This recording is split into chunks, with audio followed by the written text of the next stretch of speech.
So, draft 4 of book 1 is off to the editor. That's crazy. It's like, I feel so, I don't know, like this is weird. I feel so good about these books. Like, they're not perfect. I'm not saying that they are perfect, but I love these characters, and like, I am really enjoying what I have written and what I am writing. So yeah, book 1 is with the editor.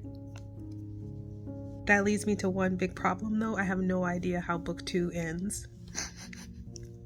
So I gotta figure that part out.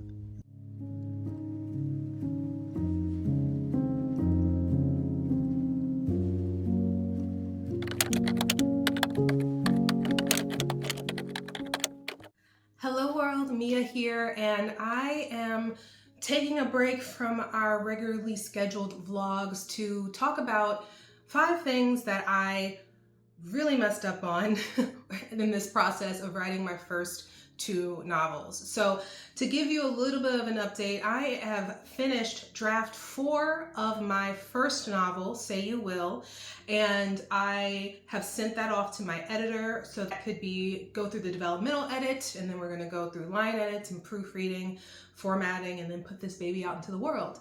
And I am over 60,000 words into my second book, which is the second book in that duology for that couple, and it is a labor of love. It has definitely been a process. It has been a learning experience in how I best write these types of stories that span over more than one book, stories that have an arc that spans over multiple books in the series. And I really I wanted to share these things that I have learned in case if you are maybe a step behind me and as far as this journey goes, which I'm not that far down the road, but if you're coming up and you're wanting to write your first few books or your first book or what have you, maybe you can learn from my mistakes and might save you some time. Maybe. The first thing was that I resisted resources. So part of this is just an ego thing for me, right? So I've been writing professionally in the marketing world for over a decade now at this point, and I have degrees in writing, I have degrees in English, and I was like, I don't need books. I don't need resources to help me do this. I should just know how to do it. That was completely ignorant. And one of the things that I really struggled with was figuring out what craft books would really, really work for me. So at the beginning, when I was trying and desperately trying to come up with the story for my characters and come up with a solid arc and actually get words down on the page, I really struggled because I didn't have a reference really on how to best structure a romance novel and how to best structure a novel, period. How to structure a story and tell a great story and have great characters. So one of the things that I feel like I excel at is writing dynamic characters. That's something that I'm really good at. But what I struggle at are things like setting, scene architecture, making sure that the pacing is right and that I'm hitting all of the beats. So there were 2 main resources that were absolutely foundational to me, or absolutely fundamental to me, and that was the book Romancing the Beat by Gwen Hayes. That gave me a really good, just concrete way of formulating a romance novel, a romance story. The other is Save the Cat Writes a Novel, which is this book. And so I went through a bunch of other, I researched a bunch of other books, and I've got a couple of them on Audible to listen to.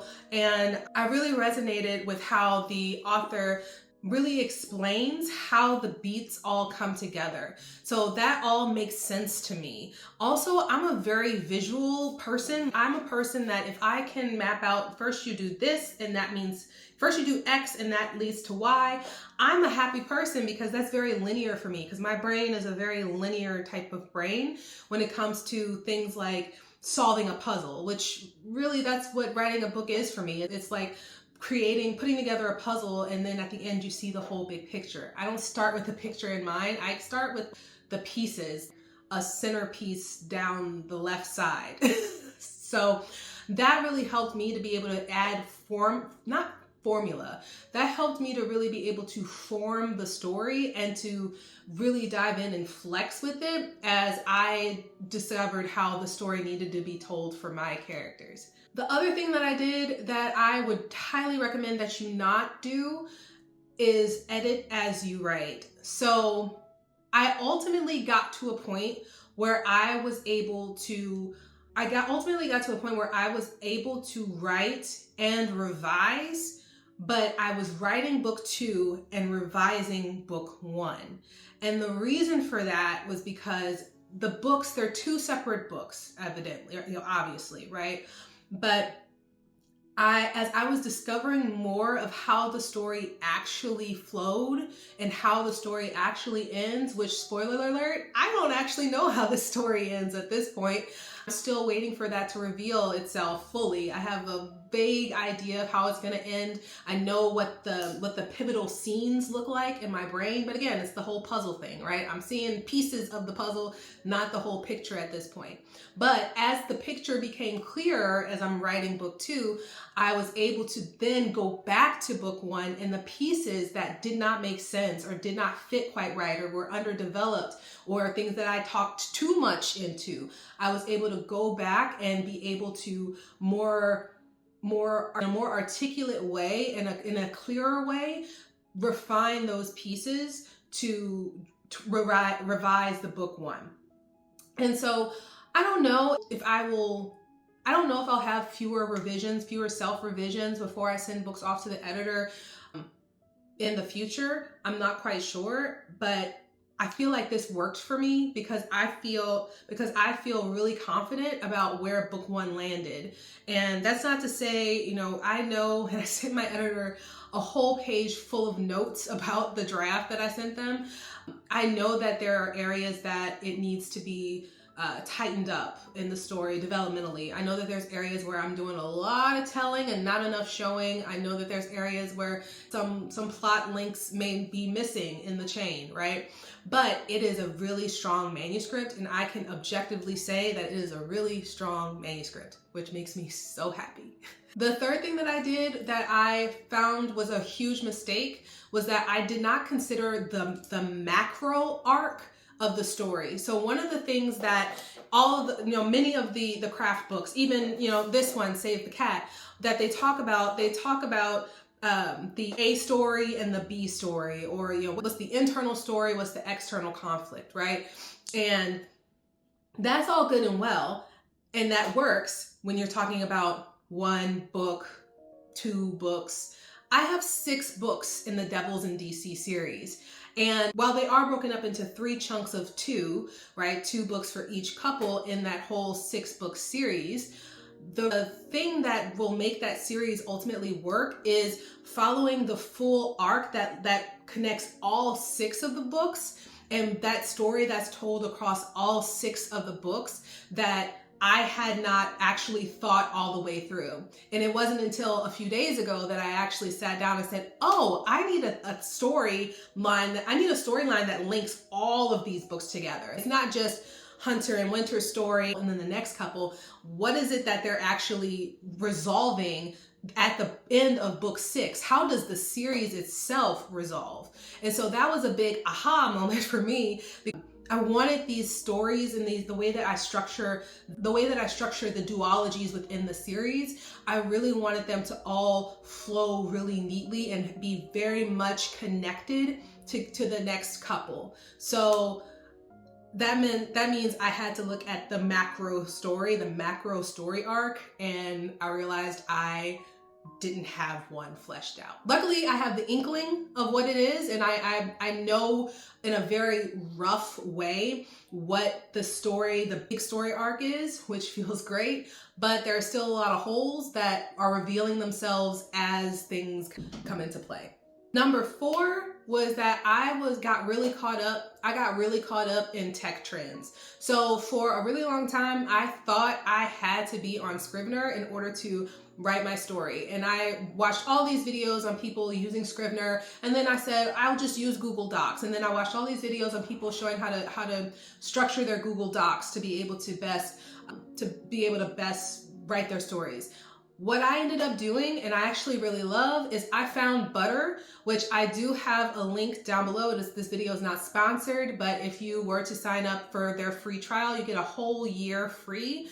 And you use my link, I get some like points or something, or I get entered into a sweepstakes or something. I don't know. Whatever.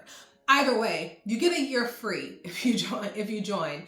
And I really liked Butter, and I had a lot of people, I had this inkling in the back of my head, like, okay, this is a new technology. It's, there are things that are developing. There are new features every day that develop on the platform. And I was like, I should stick with something tried and true, or at the very minimum, I should stick with Google Docs, right? But as I found my way that I like to organize my stories, Butter really works for me. And I was able to download Grammarly, which I love Grammarly. I know a lot of people like to poop on Grammarly. I love Grammarly. It really helps me catch a lot of those little things. And I was able to download Grammarly for desktop. It works on Butter, and my whole life is complete. I need nothing else. So I don't have to think about technology and how I'm going to write the tech, and when I am getting caught up in writing the book and creating a story arc. The fifth thing and this is a total me thing, but if you are like me, come here. Let me tell you something. Don't be in competition with anybody. You are the one who is deciding what this story needs to look like, how long it needs to be, what the characters need to do. Just stay in your own lane and do your own thing at your own pace. Because that was a big mistake that I made, especially kind of getting caught up in the NaNoWriMo stuff, not the stuff, the actual month of NaNoWriMo. I was very much like, I need to finish book 2, and by any means necessary. I need to get to 65,000, 70,000 words on this manuscript and be able to write the end by November 30th, 2023. And that did not happen. I did write over 50,000 words in the month of November, which meant I technically won Nano, even though I wasn't really, about halfway through, I really dropped out and distanced myself from the organization. But I did write 50,000 words in a month, which that is crazy sauce, okay? But at the same time, I didn't need to put that pressure on myself to say I have to finish this book by the end of this month, when it was going to be something that was very, very difficult to do anyway. Hello, it's the holiday season here in the US. Like, come on. So yeah, like, just be gentle with yourself. Give yourself grace. It doesn't have to be the end all be all. And you get to try again.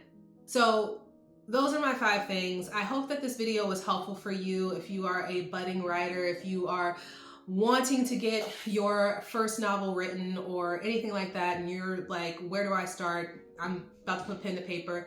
Just remember these mistakes. Hopefully you won't make them. And yeah, you'll have a great story at the end of it. All right, that's all I got for you today. Bye.